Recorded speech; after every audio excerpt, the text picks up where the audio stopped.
আসসালামু আলাইকুম ভিউয়ার্স, কেমন আছেন সবাই? আশা করি সবাই ভালো আছেন। তো আপনারা দেখছেন আনাস এগ্রো।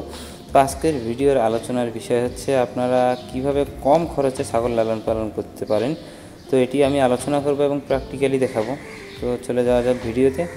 তো যেমনটি দেখতে পাচ্ছেন, এটি হচ্ছে আমাদের ঘাসের জমি। এখানে ঘাস চাষ করা হয়। এটি সুপারি বাগান। এই সুপারি বাগানে আমাদের ঘাস চাষ করা হয়। সুপারি বাগানের যে মাঝখানের ফাঁকা জায়গাটি আছে সেখানে।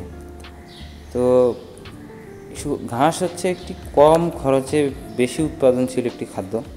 যদি আপনার বিচরণ ভূমি থাকে সেক্ষেত্রে আলাদা বিষয়। যদি বিচরণ ভূমি না থাকে, স্টল ফিডিংয়ে কীভাবে আপনি কম খরচে বেশি খাদ্য পাবেন, তো আর প্রধান মাধ্যম হচ্ছে আমি মনে করি ঘাস।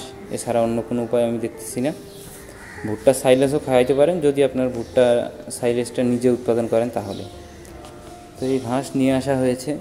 ছাগলকে পর্যাপ্ত ঘাস দিলে তারা অবশ্যই পর্যাপ্ত খাদ্য খেতে পারবে এবং ভালো থাকবে। কারণ আপনারা সবাই জানেন যে ছাগল হচ্ছে একটি তৃণভোজী প্রাণী। আর আমরা যদি দানাদারের দিকে বেশি নজর দিই সেক্ষেত্রে তাদেরও অতিরিক্ত রোগ হওয়ার সম্ভাবনা থাকে, আর খাদ্য খরচও বেশি যায়, যার কারণে খামার কেউ আর টিকে রাখতে পারে না। তো আপনাদের পূর্বশর্ত হচ্ছে আপনারা পর্যাপ্ত পরিমাণ ঘাস চাষ করবেন, এবং ঘাস চাষ করেই যে ছাগলের দিক মনোযোগ দিবেন সেটা নয়। আপনি ঘাস চাষ করলেন, ঘাস পর্যাপ্ত হলো, মানে আজকে ঘাস চাষ করেছেন, ঘাস তো আর একদিনে হয় না, কমপক্ষে 3 মাস সময় লাগে। প্রথম কাটিং করবেন, দ্বিতীয় কাটিং করবেন, তারপর দেখবেন যে আস্তে আস্তে ঘাসটি এক একটি থোকায় অনেক বেশি ঘাস হবে। তো তখন আপনি পর্যাপ্ত পরিমাণ ঘাস পাবেন। তো অনেকে বলে যে ঘাস হয় না। আসলে ঘাসের যদি আপনি যত্ন না নেন তাহলে তো ঘাস হবে না। যে আপনি যদি গরু লালন পালন করেন তাহলে যে গরুর গোবরটা আছে সেটি জৈব সার হিসেবে দেন, সামান্য ইউরিয়া দেন, এবং সাথে অবশ্যই পানি পর্যাপ্ত দিতে হবে ঘাসে। তাহলে দেখবেন যে আপনি পর্যাপ্ত ঘাস পাচ্ছেন। এবং ঘাসের জমি যতটুকুই হোক সে জমিকে 2 ভাগে ভাগ করতে হবে। যে আপনি প্রথম অর্ধেকটা কাটলেন, কাটে এখানে আপনি সার গোবর দিয়ে দিলেন এবং এটি বড় হওয়া শুরু হলো। তারপরে অন্য অর্ধেকটি কাটা শুরু করলেন, এবং এই অর্ধেক যখন কাটা শুরু করবেন তখন দেখবেন যে এই অর্ধেক শেষ হতে না হতে ওই বাকি যে অর্ধেকটুকুতে আপনি যত্ন নিয়েছেন, গোবর পানি দিয়েছেন, সেখানে দেখবেন যে ঘাস হয়ে গেছে। তো আপনাদের এই চেইনটা মেনটেনেন্স করতে হবে, না হলে আপনারা ঘাসের ঘাটতিতে পড়ে যাবেন।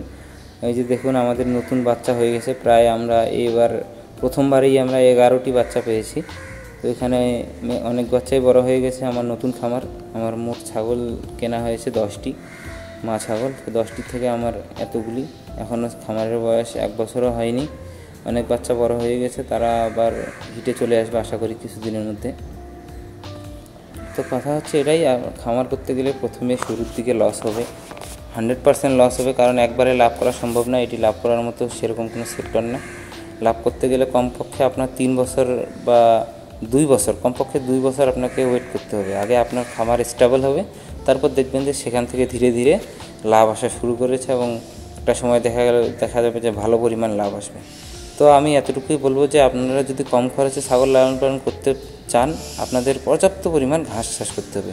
তো ভিউয়ার্স, আজকে এ পর্যন্তই। আপনারা চ্যানেলটিকে সাবস্ক্রাইব করবেন ভালো ভালো সাজেশন পাওয়ার জন্য এবং পরবর্তী আপডেট পাওয়ার জন্য।